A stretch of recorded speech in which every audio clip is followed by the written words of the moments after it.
As much as I try to move past this 2023 just has me shook to my core.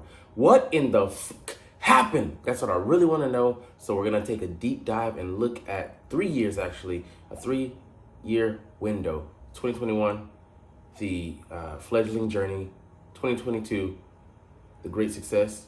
And 2023, the goddamn Great Depression. What's up? It's your boy Cintron coming at you with another analysis video to keep you not that's my real name. We're gonna look at about like probably a 6, 7, 8 part series and dive into what the built up to the collapse that happened in 2023. We went 10-1, started out 10-1, and we dropped the last 6 of 7 games, ending with a wild card playoff exit. It was just, we were in shambles. So let's examine what the hell happened.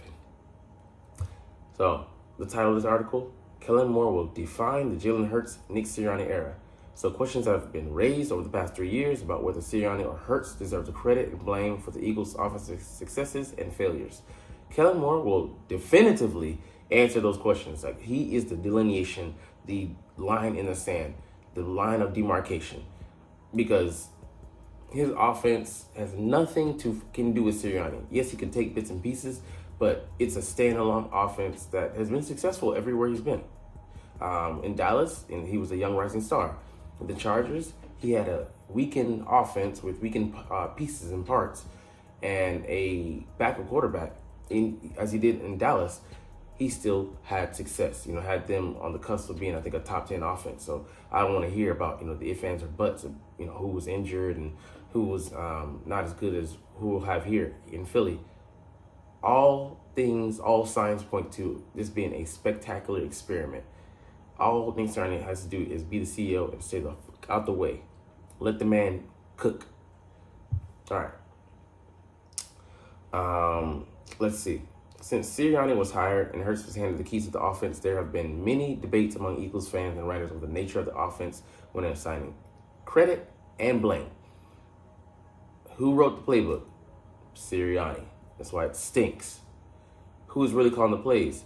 Sirianni. Brian Johnson wasn't in control despite what it looked like on the outside. That's why he was a scapegoat. Who's the leader of the offense? Sirianni. I mean, that's why it looked so inept. And then Shane Steichen took the bull by the horns, the reins. He implemented some simple changes and some schematic changes as well. But he was leading the ship, leading the charge. And the changes he put in place, with his ideas that coalesce with, the offense standalones as is, really, made things took off. And we'll examine exactly that later, how it did so. How much of a pro-style offense does Jalen actually run? So this is the part where, they give some, a few debatable points because they weren't in the room, but you can just examine, from the all 22 tape and the coach's tape and see, what was going on, the play design, and what were the reads, the primaries, where the routes, how the concepts were layered. Because people were like, oh, it looked like 2023, 2021. No, 2023, the collapse was unique because we were oversimplifying things to the extreme, which is why we look like a high school offense. Does that even matter? It does, because it speaks to the future possibilities, capabilities of Jalen Hurts. And I'll be the first to admit, he didn't have the most complex offense to run in 2022. Matter of fact, like they said, I agree with the assessment that it was too well run. It worked too well that the blowback, when people went to study the offense and really had time, like Bill Belichick had months upon months to Batman the hell out of this, offense. It was inevitable that they were going to throw things that, we weren't going to be ready for. And us not having the answers damned the cause. Didn't hurt it. It damned the cause, So there's that. But anyways, 2021, a budding courtship. When Nick Sirianni, or Sick Sirianni, like I like to call him, was hired as the Eagles' next head coach following the tumultuous departure of Doug Peterson, who never should have been put in that situation, but that's a whole nother caveat. Whole nother, story to unveil. Who brought the team its first Super Bowl win. Team owner Jeffrey Lurie told Nick that he was excited for the coach, who he could become. So that was telling that, hey, you're not our first choice. You're the guy that I picked as a consolation prize, because there were like 2 or 3 guys that we wanted, including the wonder child, Josh McDaniels, who didn't, chose not to come here. And I'm glad we got Nick Cintron there because despite his warts, his flaws, I think he's a great motivator. So this was essentially a concession that Jeff was taking the long view and willing to give Nick a few seasons to grow into the role. So, and then he grew into it in 2022, and it just so happened we didn't close the deal. Defense and that, the fucking field. I can't come to grips with that because look how different the 49ers were able to play the Chiefs on an equal playing field. The initial plan for 2021 reflected that. Weeks 1 to 7, a failed experiment. Or a failed experiment? No, it was a failed experiment. It was widely accepted that the strategy for 2021 was to see how well Jalen Hurts could perform as a starting NFL quarterback because they were looking to replace him in 2022, at the beginning and in offseason, heading into the offseason. We wanted Russell Wilson. We just were fortunate that he didn't come here, nor Deshaun Watson. And so, thus the trial was, it has begun, as Shang Tsung would say in Mortal Kombat, the Inception, the first movie. If he excelled in the role, he would seize the title of franchise quarterback. If he didn't, the Eagles would replace him in 2022, which we tried. I'm glad we failed, though. I will downhill that this is why Nick ran such a pass-heavy offense early in the season, like an idiot. Running right into the buzzsaw, the arms of predictability, which is, what we were in 2023. Go figure. Just didn't learn this lesson, which is just kind of like if you're repeating the mistakes that you should have learned, kind of tells me where we are or where you are in your maturity levels, in your maturation. This isn't to say his play calling tendencies were always justified. The first Cowboys game comes to mind, but it did make sense overall. For all the clamoring to run the ball, the front office wouldn't learn anything by doing so. So again, once you start the politicking and letting them, the pencil pushers make the decisions, for the guys who are on the field, who are putting in the time and, installing these systems, offense and, defense, for the players to run.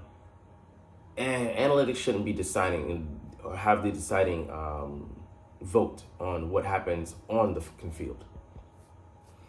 Everyone knew the Eagles had the best run blocking offensive line in football. Again, we had, if not the best one, a top 5 one in 2023, which makes it so frustrating.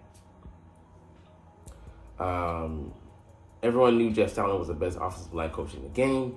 Everyone knew Jalen could operate a run-heavy, option-based offense as a dual-threat quarterback. Question then becomes, what exactly do you learn about Hurts as a passer with a 70-30 run-pass ratio?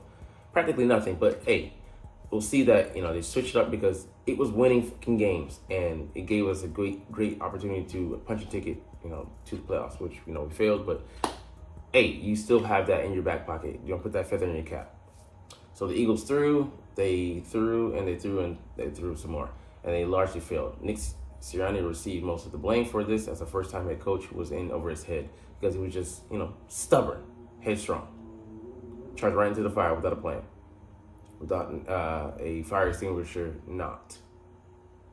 I even, nary a fire extinguisher, I should have said that, but anyways. I even saw some people say that the Eagles' milquetoast, overly simplistic offense in 2023 was reminiscent of what they saw in the first half of 2021. An indictment of how far the team had tumbled from the graces of Shane Steichen's genius. More on him in a minute. So no, that wasn't the case. We debunked that earlier. I found this observation intriguing and decided to investigate because I am a football masochist. I rewatched the highlights from the Panthers, Bucks, and Raiders games in 2021. The idea was that as those were the last 3 games with Nick as a play caller, these would be the games in which his offense was the most mature. Jalen should have been comfortable enough to operate most of the offense at this point. So was he? We'll see. What I found was that at least superficially, the Eagles' offense in those first 7 weeks was not their offense in 2023. Yeah, because if we would have been run heavy, it would have set up us to have a pass game. Look at the Vikings game and the Bucks game, domination. There were obvious caveats here since it was not all 22 film, and he just checked for the impact plays. Number 1, the offense seemed to have standard passing concepts at each level, which is something we lacked in 2023, flat, intermediate, and deep, with routes both on the perimeter and over the middle. I can't comment on how good these route concepts were, but even on obvious blitzing situations, there was usually a dump-off option given to Hurts as an easy out. So something in 2023, he wasn't pressed, I'm guessing that's coaching to rely on. There were some option routes, but we need to work on some of those. Ergo the pick in Tampa Bay in Week 4, throwing to Devin White when Swift correctly went right and Jalen Hurts to left. This is a stark contrast to the Eagles' offense of 2023 and even 2022, which solely aimed to make the blitz pay with a big play. And we'll get into that later, but it was very simplistic and it really helped them out. But long term, you want your quarterback to be processing so that, I'll say it, you can be playing more, operating more in the Dak realm and less of, in the option-based offense. The Raiders game in particular featured a surprising amount of under center plays. I can't speak to the other 2 games since I was only watching highlights. So anyways, this is a market departure from the 2022-2023 offense, which essentially ran entirely out of shotgun unless it was abruptly shut. So he was under center quite a bit. Of course, that offense eventually fell out of favor when Nick turned over play calling duties to Shane Steichen in Week 8. And while that was the right call, what Shane did with the offense may have been more response to a shift in direction from the front office than it was an overhaul of offensive philosophy. So, our front office was like, hey, let's win. Let's try to, do what the title is below and salvage this season because,